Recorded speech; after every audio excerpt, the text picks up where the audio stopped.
This is Business and Economy Net. Hello viewers, glad to know you are watching your program. Those of you watching us in Abuja, Port Harcourt, wherever you are watching outside the shores of Nigeria, this is Business and Economy Network.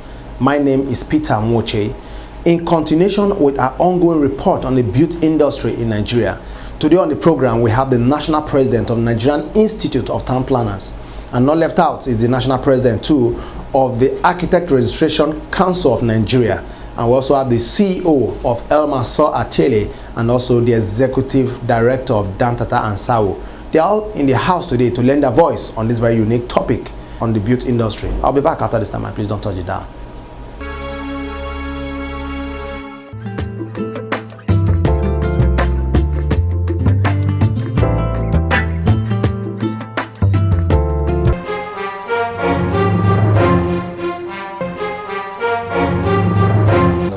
My name is Architect Umaru Aliyu, the President of the Architects Registration Council of Nigeria, and by the grace of God, the Managing Partner of Umar Sanda Associates, a consulting architectural firm in Nigeria. For me, it was very easy to move from the public to the private because all along, when I was in service, it has been our position that the practice of architecture is unison. You can move from the private to the public, from public to the private, because when you go for the training, there's no training for public, there's no training for private. It is by accident of history that we all find ourselves either in the public or in the private.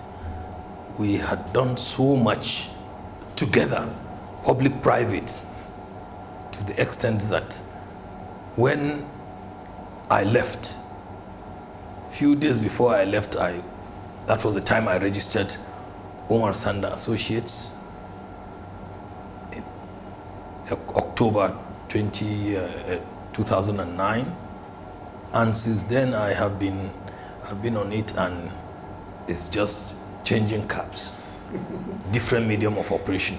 To answer this question, I think it is important to say who is an architect. If you know who is an architect, then whosoever is not and is trying to do that, that is a quack.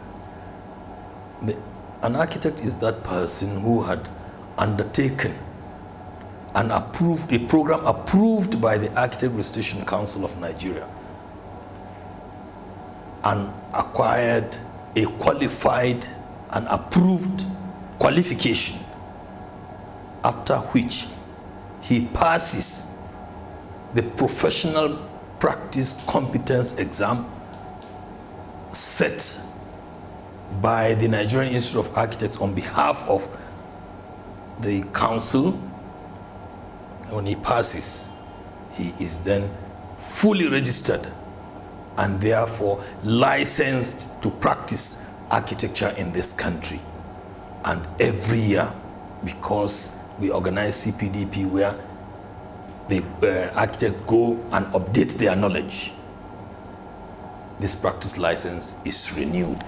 It might interest you to know that anywhere you find me, I make sure I carry it along. That is my passport to livelihood by the grace of God.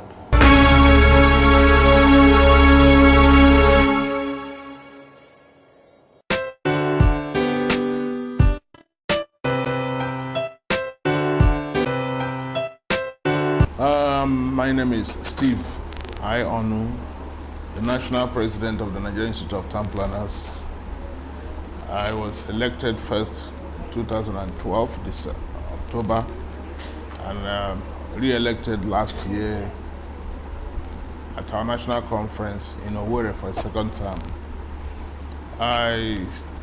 All my life was a civil servant, was the Director of Town Planning in Imo State, and retired from the service as a permanent secretary in Imo State before taking up the responsibility of running the affairs of the Nigerian Institute of Town Planners. Well, what informed our decision to look at national security and land use planning is the fact that if our settlements are planned and well ordered, then we'll be able to control the activities of people wherever they are living. Today, in our cities, well-planned cities, we have, through land use planning, we have areas designated for residential development, areas designated for industrial development, areas designated for commercial development, and institutional development. And cities are supposed to have boundaries and limits. So if this thing is done and it's well controlled, then we'll be able to know where people are living and where people are not living. The essence of planning is to ensure that our land use is not abused. To ensure that our urban environment is designed systematically and well laid out and planned. To ensure that our transportation networks are connected to where activities are taking place. So now, for the past couple of years, we have been threatened with this issue of insurgency. And if we had planned our settlements, we would be able to protect these individuals where they are living. But because settlements are scattered, nobody has control and cannot effectively control or secure the lives of people living in various locations, because people development is very sporadic and not systematic. So we were able to say, today you find people living where they are not supposed to live. Some people build houses in floodplains, either because they are landless, or some are living in hills, derelict land, because they don't have access to land. Now, because where they are living, we don't know. So our security agencies cannot reach them. But if our settlements are structured and planned, at any point, our security agencies will be able to know where people are living and where they are not living. And those areas that are not being occupied, we will know what is happening there. But today, because of the sporadic nature of our development, you hear, insurgency taking place, people sacking settlements. Where do they come from? Sometimes we hear they run to the hills. Are they magicians? Where did they come from before they escape to the hills? Should we allow people to live on the hills? No. So we are saying that we should have our settlements planned. If need be, if it even involves relocating people from where they should not live to where we think people should be living. So we plan our settlements. We have the resources to do it. Because it is you and I who are living in Nigeria. And Nigeria should protect us, give us a place to live. If we find out that people are living the way they like, it is the responsibility of government to ensure that where they are living is ordered. And if we can achieve this, national security will be guaranteed. All these attacks on settlements is attack on the security of this country. So we have to begin to look at how do we handle our urban and regional areas. How do we connect these settlements? Part of the problem is employment. So what do we do to create jobs? We can create enormous jobs through urban development. And what is that? building houses for Nigerians to live. One single house can engage the services of over 40 or 50 artisans.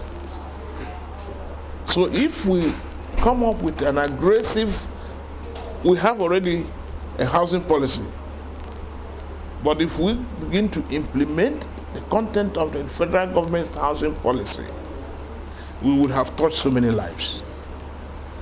If we begin to address the provisions of the federal government's urban development policy, which cross across transportation, communication, industry, urban management, urban renewal, housing provision, we would have reduced unemployment by some measure.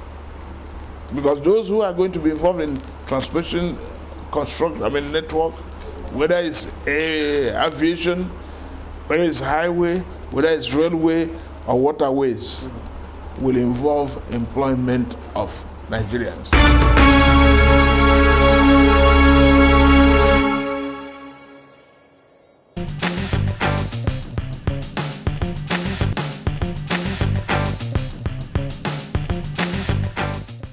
But Atiele is an architect, one who is learning the trade, learning the profession to go every day, married to a lovely wife, Adebola Yukola, who is a pharmacist, and she has a cake business that she runs successfully too. I have two daughters. One is in university, the other one is in high school, Sinibo and Sindara. They're doing well. Educated within and outside the shores of the country. I love God, and I love the opportunity that He gives me to work for Him. And I run this business and striving to get better and better every day. I'm learning to be what God wants me to be every day, and I'm having fun. I relish challenges because I believe that life is about challenges. I've had my successes and my failures. Interestingly, I learn more from my failures than my successes. So while I don't welcome the failures, when they come, I take stock and learn what shouldn't I have done, what should I do better, and so on. And I do relish the successes that we're chalking up, and hopefully we'll get better and in our own little way make Nigeria a better place. In our own little way, in my own little way, make the world a better place. And hopefully trust that God will tell me at the end of the whole road, well done, my faithful servant. And that will be definitely the happiest day of my existence. So that's it.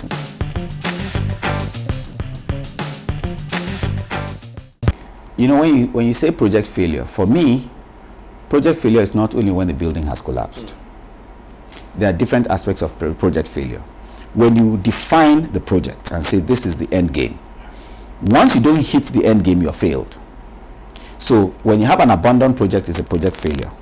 When you have a project that does not meet the aspirations of the original thinkers or designers of the project, it has failed. When you have a project that collapses, it has. So the collapse is the extreme case that we're worried about. But I'm worried about all the abandoned projects around. I'm worried about all the projects where the project is delivered, but it's not doing what it was designed to do. It's a colossal failure. What's accounting for it? Because a project cycle is based on several steps. There are so many challenges along the path. So the failure doesn't only just suddenly happen, it's systemic from the beginning.